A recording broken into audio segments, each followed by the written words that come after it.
I'd like you to welcome the Kassner family and Heidi Kassner.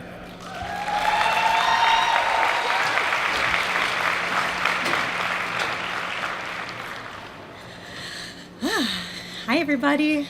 Thank you for being here. Thank you to Yoga Reaches Out for inviting me to be up here and speak. What an honor. And my team, who you heard a moment ago, Heidi Kassner Yoga, thank you all for being here. I appreciate it. Okay. Hi, I'm Heidi Kassner. I'm a yoga instructor, a social worker, a wife, and a mom. These titles have something in common. They all involve caring for others.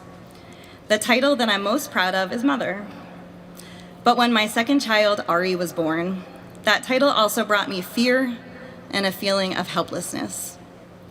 When Ari was born, there was a new test that checked a newborn's heart right in your hospital room. Ari failed that test 3 times. Staff at my local hospital were still learning the test and thought they were doing it wrong. So they took him out of the room to try it again.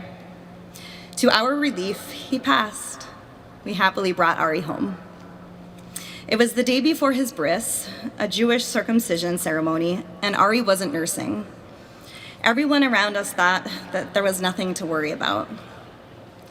The day of the bris, his feet were blue. I put socks on him, but it was July, so he definitely was not cold. I thought something is not right. After his bris, we took the Band-Aid off to check on him. We expected Ari to cry, as most babies do. He didn't. The rabbi told me not to worry, but my concern lingered. I called our pediatrician, then I called the lactation specialist at the hospital, who agreed to see him.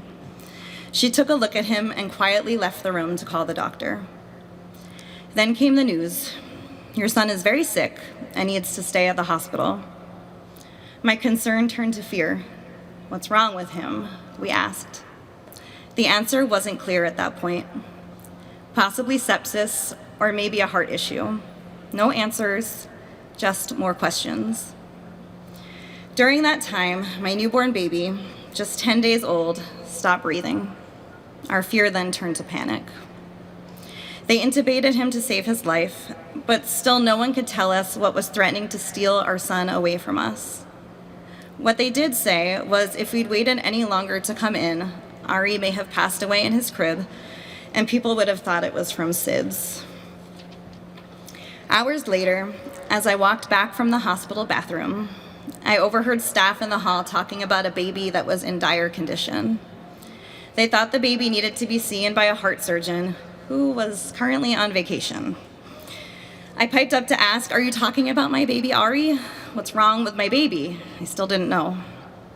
Staff there couldn't help him, so they decided to send him to Boston Children's Hospital. A specialized Boston Children's ambulance arrived to get him. The staff greeted us and explained what was happening and why they were doing things, even why they didn't turn on the sirens for the ambulance ride. Apparently it was safer for Ari that way. I never knew that.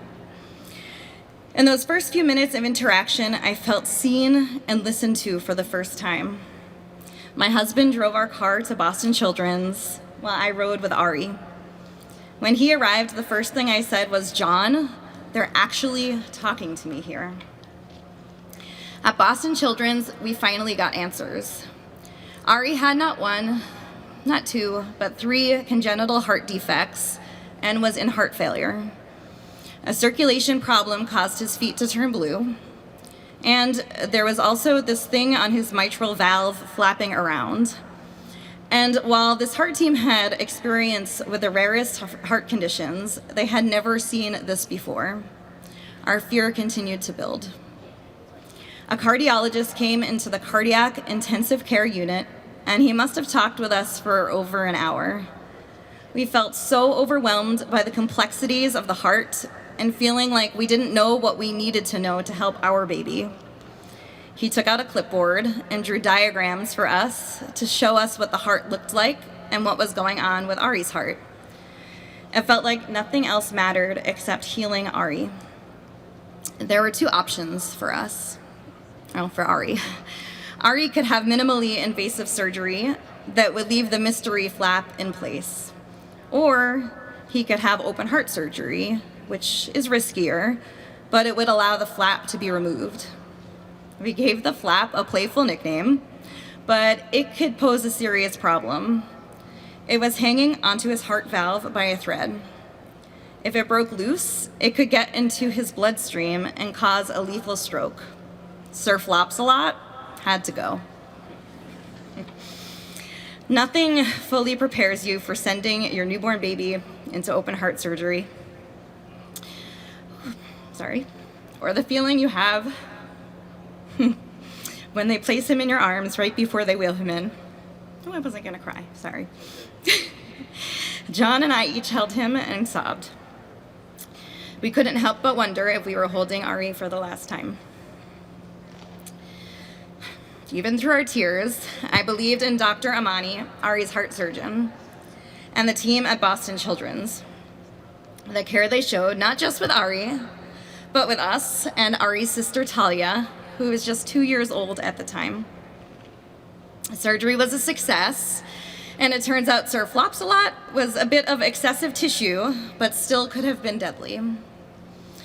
The week Ari spent recovering in intensive care was really hard. He wasn't yet breathing on his own, and at first was swollen from the surgery. When the swelling went down, he looked even smaller than when he was born. The nurses and child life specialists spent so much time with us. They taught us not to be afraid to care for Ari. It's really a terrible feeling because you're afraid to touch him because he has lines coming out of his heart, an IV in his head. What if you hurt him? And you're afraid to love him because what if he doesn't make it? That grief would have been too much for us to bear. Graduating from intensive care and moving to the hospital floor after surgery was a high point for us. Ari could breathe on his own, and he made sweet baby sounds. One by one, his tubes were removed. Each removal gave us a reason to celebrate. He was on his way to thriving. About 2 weeks later, it was time to go home, and fear came rushing back. We wouldn't have the nurses and equipment with the alarms to monitor him. I was the alarm now. For years, we needed so many of Boston Children's experts to help Ari in the fields of cardiology, allergy, GI, ear, nose, and throat, pulmonary, and feeding. This was a lot for Ari, but also for our whole family. I started to practice yoga more at this point to tame the anxiety I was having and my fear. When I realized I could help others through their crises, I became a yoga teacher. And with yoga and the care of Boston Children's, I now have the tools and resources to stay grounded when fears arise. I also started Mended Little Hearts of Boston to build a community of parents who understood what we were going through, to continue to find hope through them and their older heart kids, and to provide hope to others who were just starting their patient-parent journeys. We also raised money to help families through their tough times, just like all of you who are here at Yoga Reaches Out. Now, Ari is 9. He loves Legos and Star Wars and doing parkour.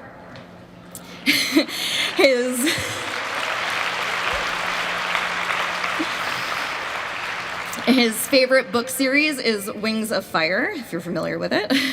And he wants to be a survivalist when he grows up. Ari is here today. Would you like to meet him and the rest of my family?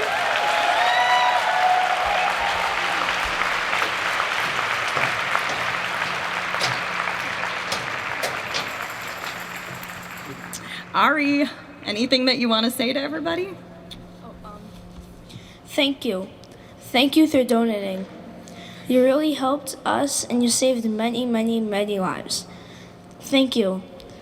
And we appreciate everyone and anyone who donated. It makes such a big deal to the community. Thank you, Ari.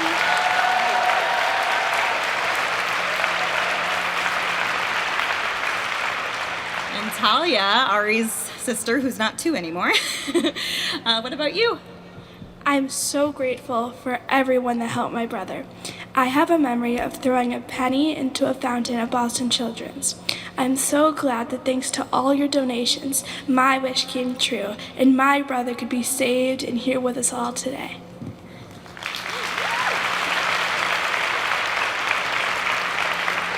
Yes. Thank you to everyone who's here to help kids like Ari.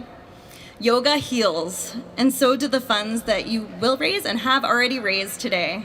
Ari is living proof. There's no place I'd rather be today than here with all of you, practicing what I love, yoga, in support of a place I love and a place that literally saves millions of lives, Boston Children's Hospital. Thank you guys so much for being here.